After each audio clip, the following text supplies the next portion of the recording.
सकाळच्या कोवळ्या उन्हात निळ्या आकाशाखाली वसलेल्या खेडेगावात रमेश पाटलाच्या आयुष्याला एक नवी दिशा मिळाली होती. रमेश, वय वर्षे 48, एक साधा आणि मेहनती माणूस. गावातल्या छोट्याशा एका खोलीच्या घरात तो आपली पत्नी सुमन, वृद्ध सासू आणि मुलगा राहुल यांच्यासोबत राहायचा. आयुष्यभर कष्ट करूनही त्याच्याकडे फारसे सुख नव्हते. वयाच्या अवघ्या 20व्या वर्षी त्याचे लग्न झाले आणि लवकरच राहुलचा जन्म झाला. घरची परिस्थिती बेताची, त्यामुळे स्वप्ने पाहण्याची संधीच त्याला कधी मिळाली नाही. पण म्हणतात ना, नशीब कधीही साथ देऊ शकते. रमेशला जमीन व्यवहाराच्या दलालीत अचानक यश मिळाले. अनुभव नसताना त्याने एका मोठ्या जमीन सौद्यात मध्यस्थी केली. विकणारा आणि खरेदीदार दोघांनीही प्रामाणिकपणे त्याला त्याचा हिस्सा दिला. कोट्यवधींच्या या व्यवहारातून रमेशला इतके पैसे मिळाले की त्याचे आयुष्यच बदलून गेले. काही वर्षांतच तो गावातला एक धन माणूस बनला. रमेश तसा साधा माणूस होता. त्याला कोणतीही वाईट सवय नव्हती. त्याची एकच आवड होती आपल्या पत्नी सुमनसोबत घालवलेले प्रेमाचे क्षण. पण घरची बेताची परिस्थिती आणि सासूची उपस्थिती यामुळे त्याला कधी मनमोकळेपणा मिळाला नाही.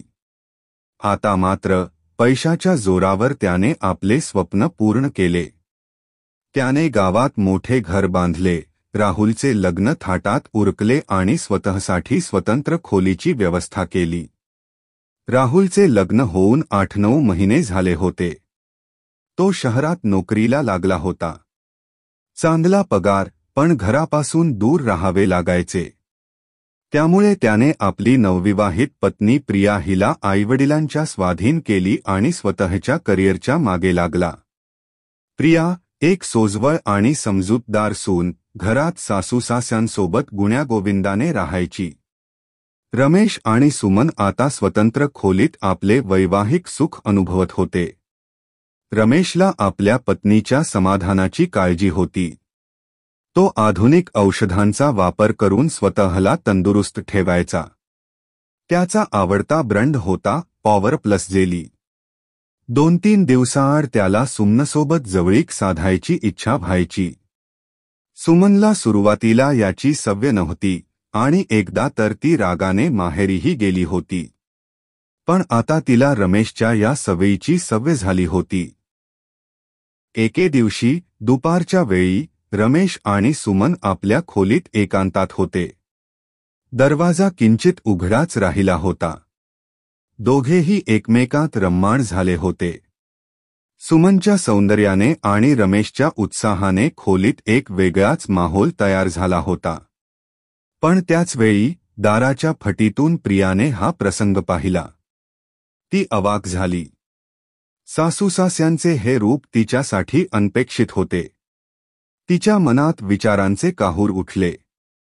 तिला एकीकडे लाज वाटली, तर दुसरीकडे तिच्या मनातही काही इच्छा जाग्या झाल्या. त्या क्षणी तिला शिंक आली आणि ती घाईघाईने बाजूला झाली. शिंकेचा आवाज ऐकून रमेश आणि सुमन थबकले. दरवाजाला कडी घातली होतीस ना? रमेशने सुमनला विचारले. हो, मी घातली होती. काय झाले कोण जाणे, सुमनने उत्तर दिले. दोघांनाही काहीसे अवघडलेले वाटले, पण त्यांनी आपला कार्यक्रम पुन्हा सुरू केला. इकडे प्रियाची अवस्था नाजूक झाली होती. तिने पाहिलेल्या दृश्याने तिच्या मनात हलकल्लोळ माजला. नवरा दूर असल्याने तिच्या शारीरिक गरजा दाबून ठेवाव्या लागत होत्या. ती स्वयंपाकघरात गेली आणि तिथेच स्वतःला शांत करण्याचा प्रयत्न केला. दुसऱ्या दिवशी रमेशला परसबागेत काम करताना प्रियाच्या खोलीतून काही आवाज आले. उत्सुकतेने त्याने खिडकीतून डोकावले आणि त्याला प्रियाची अवस्था दिसली. ती एकटीच स्वतःच्या भावनांशी झुंजत होती. रमेशला धक्का बसला. त्याने हा प्रकार सुमनला सांगितला. सुमनला यात नवल वाटले नाही. तिचा नवरा दूर आहे, तिला किती त्रास होत असेल याचा विचार कर, ती म्हणाली. रमेशला हे पटले, पण त्याला काही उपाय सुचत नव्हता. सुमनने मात्र एक धाडसी निर्णय घेतला. दुपारी जेवणानंतर सुमनने प्रियाला बोलावले. प्रिया, तुला राहुलची आठवण येत नाही का, तिने थेट प्रश्न विचारला. प्रिया गोंधळली. सासूबाई, अचानक असं का विचारता, तिने विचारले. सुमनने स्पष्टपणे सांगितले, प्रिया, तुझ्या वयात आम्हीही होतो. तुझ्या गरजा आम्हाला समजतात. उद्यापासून रमेश तुझी काळजी घेतील. हा प्रस्ताव ऐकून प्रिया आणि रमेश दोघेही अवाक झाले. पण सुमनच्या बोलण्यात स्पष्टता आणि दृढता होती. तिने दोघांना समजावले की यामुळे प्रियाची गरज भागेल, रमेशला समाधान मिळेल आणि सुमनलाही विश्रांती मिळेल. तिघांनाही हा निर्णय योग्य वाटला. त्या रात्री प्रिया रमेशच्या खोलीत गेली. सुमनने सर्व तयारी केली होती. प्रियाने संकोचाने रमेशकडे पाहिले. रमेशने तिला जवळ घेतले आणि दोघेही एकमेकात रमले. सुमनने मध्येच हस्तक्षेप करत प्रियाला मार्गदर्शन केले. त्या रात्री प्रियाच्या मनातली अपूर्ण इच्छा पूर्ण झाली. रमेशलाही एक नवीन समाधान मिळाले. या निर्णयामुळे घरातला तणाव कमी झाला. प्रियाची शारीरिक भूक भागली, सुमनला विश्रांती मिळाली आणि रमेशला दोन्ही स्त्रियांना तृप्त करण्याचे समाधान मिळाले.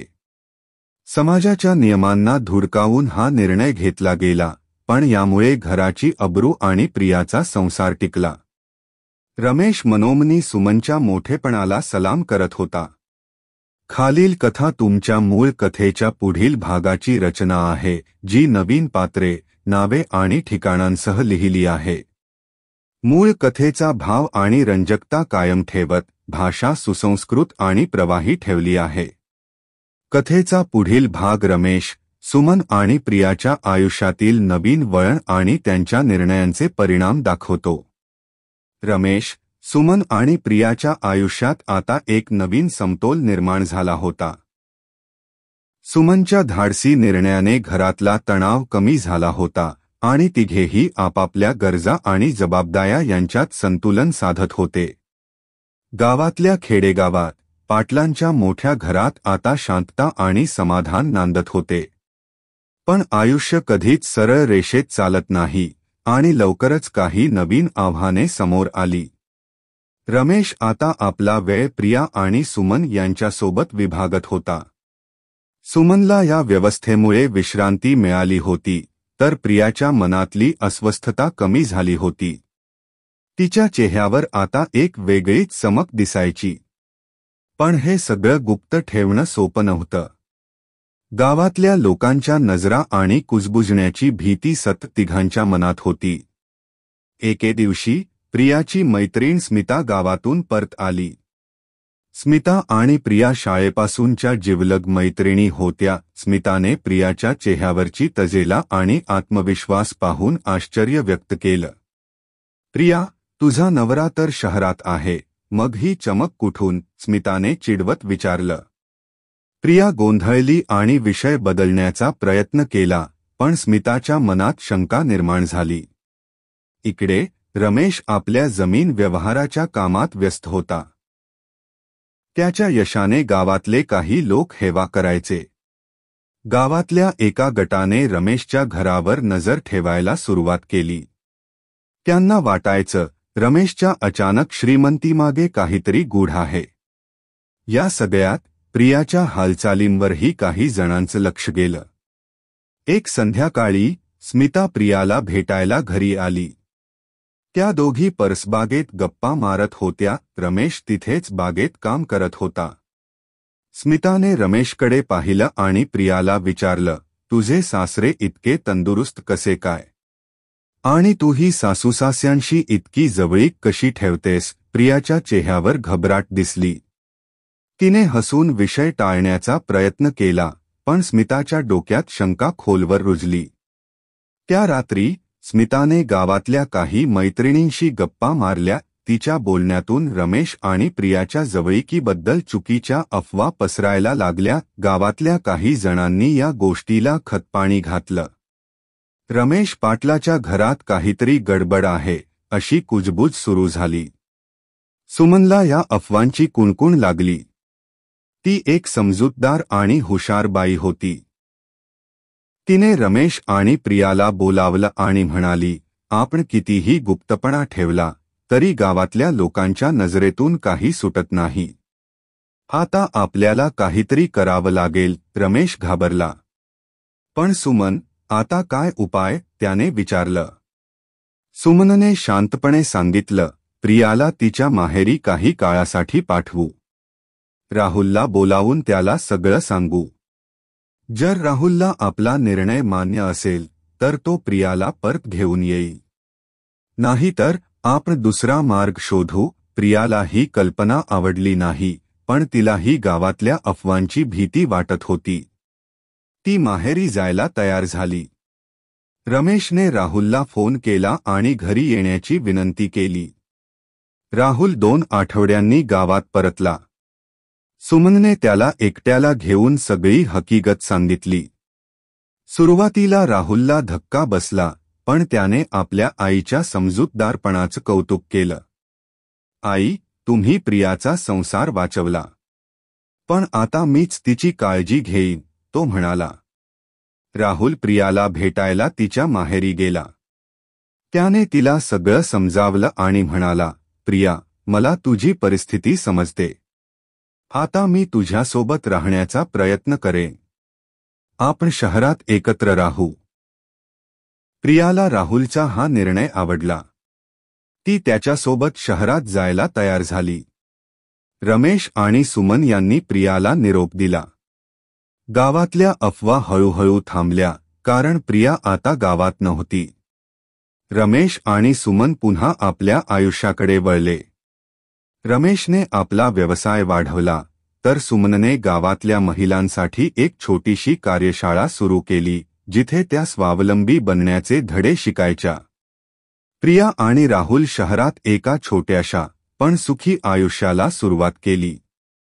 प्रियाच्या चेहऱ्यावरचं समाधान पाहून राहुलला अभिमान वाटायचा. आणि रमेश, तो सुमनच्या मोठेपणाला आणि तिच्या धाडसी निर्णयाला मनोमनी सलाम करायचा. ही कथा एका कुटुंबाच्या अनपेक्षित निर्णयाची आणि त्यातून निर्माण झालेल्या नवीन सुरुवातीची गोष्ट आहे.